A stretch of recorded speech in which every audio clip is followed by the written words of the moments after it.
Hi നമസ്കാരം, ദാസേനാണ് തൃശ്ശൂരിൽ നിന്ന്. അപ്പോൾ ഞാൻ കുറച്ച് ദിവസമായിട്ട് ഒരു വീഡിയോ ചെയ്യാമെന്ന് ആലോചിച്ചിട്ടുണ്ട്. അത് നീണ്ടു പോയതാണ്. എന്താ സംഭവം എന്ന് വെച്ചാൽ, മമ്മൂക്കയുടെ പഴയ സിനിമകളുടെ അടുത്ത് ട്രോളെന്നൊരു സംഭവം. അതായത് എല്ലാവർക്കും ഇങ്ങനെ പൊട്ടി ഒലിക്കുകയാണല്ലോ. എല്ലാവർക്കും മമ്മൂക്കേനെ ഇഷ്ടപ്പെടാത്തവർക്ക് മുഴുവൻ പൊട്ടി ഒലിക്കുന്നൊരു സംഭവം, അതായത് അവസ്ഥയാണ് ഇപ്പോൾ.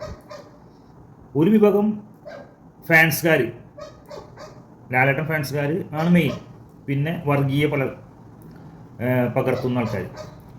ഈ രണ്ട് കൂട്ടരും കൂടിയിട്ടാണ് ഇപ്പോൾ ഫേസ്ബുക്കിലൊക്കെ എന്തെങ്കിലും മമ്മൂക്കയുടെ വന്നു കഴിഞ്ഞാൽ മുഴുവൻ അതിന് താഴെ ഇവർ അണിനിരക്കുന്നുണ്ട്. അപ്പോൾ മമ്മൂക്കയുടെ എല്ലാ സിനിമകളും വിജയിക്കുന്നതും അതുപോലെ തന്നെ ദുൽഖറിൻ്റെ വളർച്ചയും ദുൽഖറിൻ്റെ വിജയവും ഒക്കെ കണ്ടിട്ടുള്ള കുരുപൊട്ടലാണ് ഇതിൽ നിന്ന് നമുക്ക് മനസ്സിലാക്കാൻ സാധിക്കും. അപ്പോൾ പഴയ സിനിമ രാപ്പകൽ എന്ന് പറഞ്ഞ സിനിമ, മമ്മൂക്കയുടെ രാപ്പകൽ എന്ന് പറഞ്ഞ സിനിമേനെ ഇട്ടിട്ട് ട്രോൾ എന്നൊരു സംഭവമാണ് ഇപ്പോൾ കണ്ടുകൊണ്ടിരിക്കുന്നത്. കുറേ വീഡിയോകളായി അതിനെ പറ്റി ട്രോൾ വീഡിയോസൊക്കെ ഇറങ്ങിയിട്ടുണ്ടായിരുന്നു. അപ്പോൾ അങ്ങനെ പറയുകയാണെങ്കിൽ എല്ലാവർക്കും ട്രോള് ചെയ്യാൻ പറ്റും. ഇതുപോലെ തന്നെ ലാലേട്ടൻ്റെ കുറേ സിനിമകളുണ്ട്, അതിലൊക്കെ ഇതുപോലെ പറയുന്ന ഡയലോഗുകളൊക്കെ ഉണ്ട്. അതൊക്കെ വെച്ചിട്ടൊരു വീഡിയോ ഞാൻ ഇന്ന് കണ്ടു. ഞാനിപ്പോൾ അതിൽ ഷെയർ ചെയ്യുന്നില്ല.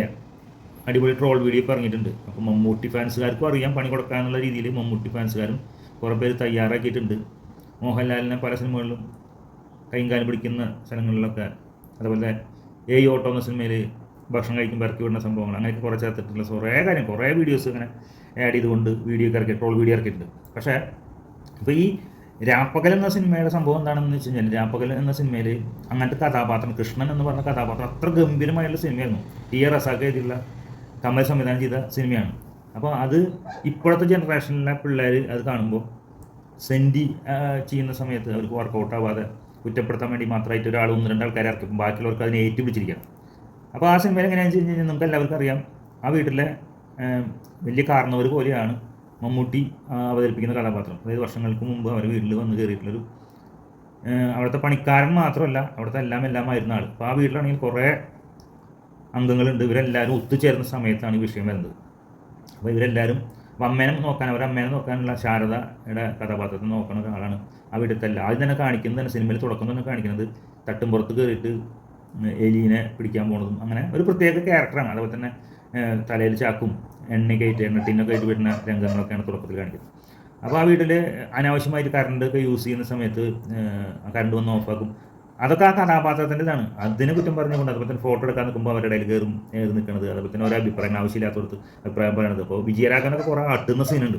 അതൊക്കെ നമുക്ക് അന്ന് ഭയങ്കര വിഷമത്തിൽ നമ്മൾ കണ്ട സംഭവമാണ്. അത് ഇന്ന് അതിനെ ട്രോളാക്കിക്കൊണ്ട് എല്ലാ കാര്യത്തിലും ഇടപെടുന്ന ആൾ എന്നൊക്കെയുള്ള രീതിയിലായിട്ട് അങ്ങനെ ആ സിനിമയുടെ കഥ അങ്ങനെയാണ്. അതിനെ ട്രോളിക്കൊണ്ട് കുറേ പേര് കുറേ വീഡിയോസൊക്കെ ഇറക്കി. അത് ചാനലിൽ വന്നപ്പോൾ ഇപ്പോൾ അത് ട്രെൻഡായപ്പോൾ പല ചാനലിൽ അതിന് പറ്റിയുള്ള ചർച്ചകളും കാര്യങ്ങളൊക്കെ വന്നിരിക്കുകയാണ്.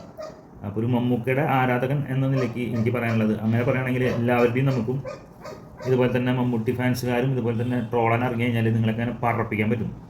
വലിയ സിനിമയിൽ പറയുന്ന പോലെ പറപ്പിക്കുന്നവരില്ലേ, അതുപോലെ പറപ്പിക്കാൻ പറ്റും. എന്തായാലും പറപ്പിക്കാൻ ഉള്ള ആയുധങ്ങളുമായിട്ട് കുറേ പേര് ലാലേട്ടൻ്റെ വീഡിയോസൊക്കെ ആയിട്ട് ഇറങ്ങിയിട്ടുണ്ട്. ഞാൻ ഇന്ന് 1-2 വീഡിയോ ട്രോൾ വീഡിയോ കണ്ടു. മോഹൻലാലിൻ്റെ പല സിനിമകളിലെത്തി ഇതുപോലത്തെ ആസാക്കുമ്പോൾ ഉണ്ടാകുന്ന നായകൻ ചമ്മുന്ന സീനുകളൊക്കെ എടുത്തിട്ട് കരച്ചിലൊക്കെ ചേർത്തിട്ടാണ് മോഹൻലാലിനെ ഏതൊരു സിനിമയിൽ മോഹൻലാൽ ഓടിയിട്ട് കരയുന്നൊരു ശബ്ദമുണ്ട്, ആ സൗണ്ടൊക്കെ വെച്ചിട്ടാണ് ഇപ്പോൾ ഇറക്കിയിട്ടുള്ളത്. അപ്പോൾ ഫാൻ ഫൈറ്റിന് നിൽക്കുകയാണെങ്കിൽ എല്ലാവരും ആ രീതിയിൽ നിൽക്കും.